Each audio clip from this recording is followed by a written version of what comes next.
Hey everybody, this is Eric from SuperTech, and I wanted to make this video about the difference between management and SuperTechs, basically. So this is something that I actually see as a misunderstood thing in the tech industry, and just what the difference between, like when you're having a career in the tech industry, what the difference is between advancing in management and advancing in being a tech engineer, whatever you want to call it. So basically a lot of in the MSP space, like we've seen this so many times that companies actually assume that their level 3 and project level senior technicians are going to have management skills and be able to manage a team of other technicians. Now, the fact of the matter is that a lot of the time, these people don't actually even have social skills to the extent that you would want somebody on the front line of your help desk to have. And so the idea that they are going to step up and manage technicians further down the hierarchy is a little bit it's a little bit far-fetched, and if you try it and expect that, you may be very disappointed. So third line techs, the guys who you can find setting up, data centers, setting up, firewalls, whatever complicated projects and whatever super hard to figure out issues that arise when you're running your MSP, these people will handle it. You hand them the ticket, they'll get deep in whatever scripting is needed, they can do that. They don't mind spending a whole weekend migrating an email accounts, an email domain, and all that stuff. And these people are actually like really important to have in your business, and it's really important to treat them well, and so that they want to keep on working for you and stay with it. That, we've covered that in other videos, and culture really plays a role in that. So because a lot of these people, yeah, they would prefer to be in the server closet than in the boardroom explaining things to management. They don't want to do your sales. They just want to be told, okay, we're migrating from the on-premises Exchange to Office 365 this weekend. Get it done. And a lot of them are really good at getting it done. Then there's management. So management is the subtle art of bridging the gap between people and technology, and looking at how you can make people who are good at technology work efficiently within an organization, figuring out how you can sell your technological organization and its solutions to basically other companies or end users and stuff like that. And it has a lot of intersection with other areas of business, like finance and marketing and all that stuff. And at its very simple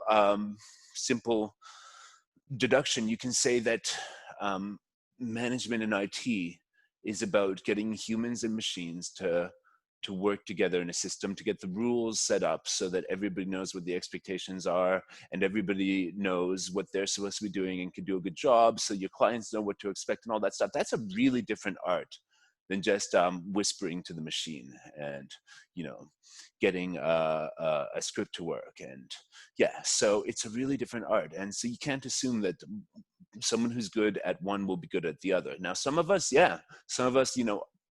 I'm good at both, for example, but I chose to be a manager because I really like people. I really like socializing. I really like providing results. I really like to be the guy who's got the responsibility of listening to people's needs and providing solutions that fulfill them. That's what I really like.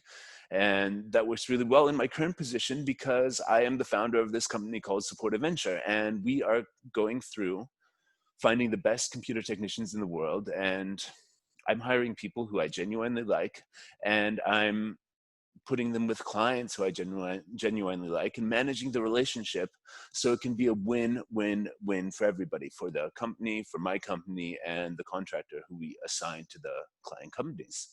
That's very satisfying for me. And, in doing that, I've had to evolve a lot as a human being and dealing with situations with other human beings. And it's a very different art than configuring systems, than writing scripts. It's a very different art than actually just, being the guy to drive the technical results. And the art of communicating with the people who have that skills is something really delicate itself, because you have to be essentially the nerd to business translator, or the tech whisperer and all that stuff. And in my business, we also deal with people from different cultures, people who have grown up in South Africa, people who have grown up in Latin America, people who have grown up in Canada and decided they didn't want the fucking corporate lifestyle and moved to Eastern Europe. That's me.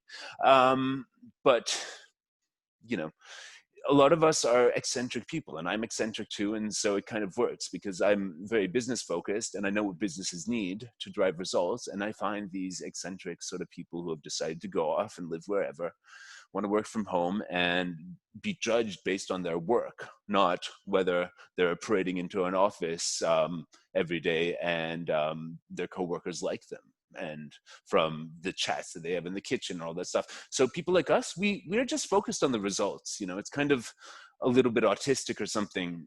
We just want to look at the machines, do the right thing, get the right system, get it working. And it's a very honest sort of work. And then there's the whole other side of business, which is sales and marketing, which involves a lot more diplomacy. It involves a lot more strategy in terms of how to present things, strategy in terms of how to timing of when to say things, when to offer things, what solutions are going to work. And it involves a lot of rapport building, relationships that you need to build in order to be successful in business. It's a completely different skill. So if you want to be in the IT industry and you want to go far in the IT industry, I would definitely suggest that you choose as your primary focus being a really good tech or being a really good manager of technical people, and being a really good person who can figure out how to get results on the technical side to make sense with business, the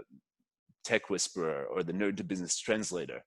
And if you're the manager, you need to understand the personalities of the people who like, I'll just deal with the tech things. Just leave me alone, let me do my thing. I'll sit at home, sit in the server closet, sit in the storage room, and just work on tech, because I don't really like people that much. Me, I like people.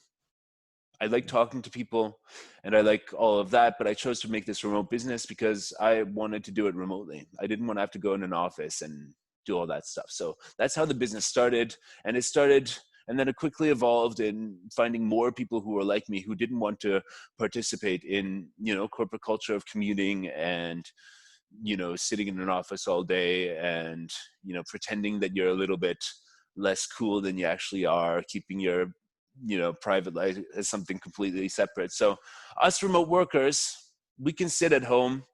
A lot of us live in places that we love. So when we go outside in lunch hour, we're actually somewhere we like and not just like, central London, which was, my experience when I worked full-time once. And yeah. So people like me are eccentric. They're great at tech. They drive results. They're brilliant. They're innovative, visionary, all that stuff. And we need people who are going to do the talking for us. And I actually am one of the rare people who has both of those skills. But I've chosen to be the guy doing the talking. And that's why you're watching this video right now.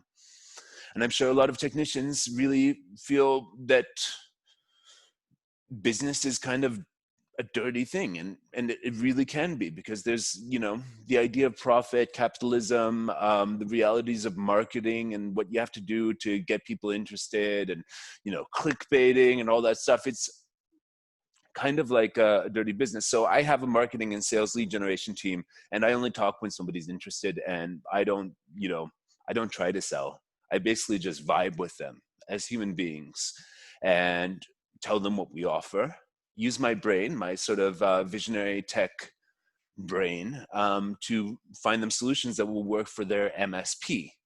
And if we like each other as human beings, find a common sort of language and a common understanding of what their problems are and how my company can help by giving them super awesome technical people and, helping them get their service desk operating more efficiently and more structured, then we do business together. So I decided to be management, but in managing this business, I still have to do marketing. And that's the dirty side of business that, I would prefer to get somebody else involved in. And I did hire people for that, and it does work. And I have a lead generation team that's constantly getting me appointments so I can do my thing, be an authentic human being, and tell the truth.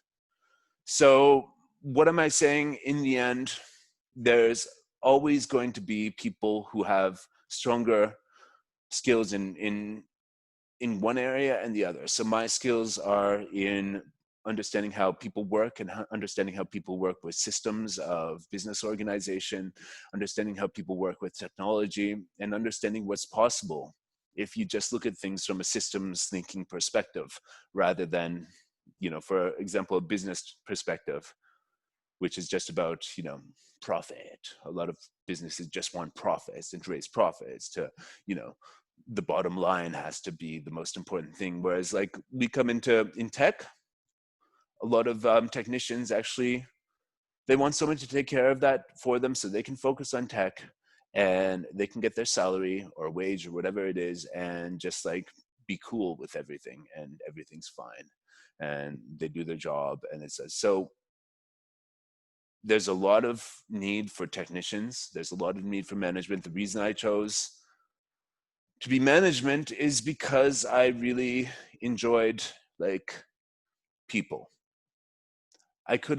Once I started my IT consultancy in Toronto, Canada, I was hooked on helping people, meeting people. Like I had lots of really wealthy and successful clients, and I would go to their houses, home offices, and businesses and talk with them about life. And it was very enriching for a young man from the age of 17. I started that to be able to do that. And yes, actually it was 16. Yeah. So to be able to do that and enrich my life based on that. But some people are not for that. When I started doing my business and making money off of computers, fixing windows for people, setting up networks and office stuff, the little short jobs that are always needed in the industry, I stopped, spending my Friday nights setting up Linux at home and writing scripts and all that stuff. I stopped that because I realized that, well, I was in it for the business, for the people, for the money, for the life experience and all that stuff. And so I chose that path early. And if you're a young person in the IT industry, I would recommend that you do some deep soul searching and decide if you really want to pursue one or the other. And if it's both, you can do that. But once you join companies, it's better if you can specialize towards one or the other. Everybody would be looking for that rare tech who can do everything and also manage people doing everything. As management, you have to understand a lot about the technology. So being a technical manager in tech is amazing. And that's what's allowed me to thrive and design this company that provides for companies' staffing needs in a way that's a lot more on point than traditional staffing and recruiting firms in the industry. But you need to put one on back burner and pursue the other. So, and if you're running a company, you also need to see which people have those skills and see what their ambitions are and make sure that you put the right person in the right seat always. As you grow your organization, you hire more people and your culture becomes something of its own.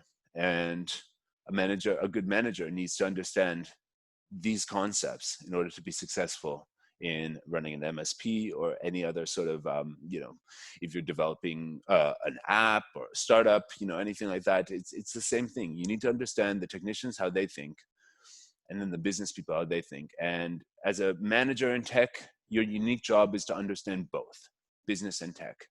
So it's a more broad of a skill set than just being the super technician.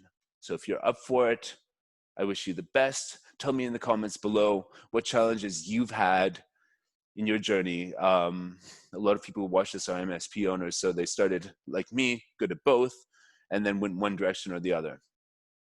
So tell me about your experience, and I hope you enjoyed this video. If you want to see more information about MSPs, MSP offerings and MSPs we've worked with, testimonials of what we do and all that stuff, go to supportedventure.com, and I will catch you guys later. Thanks a lot.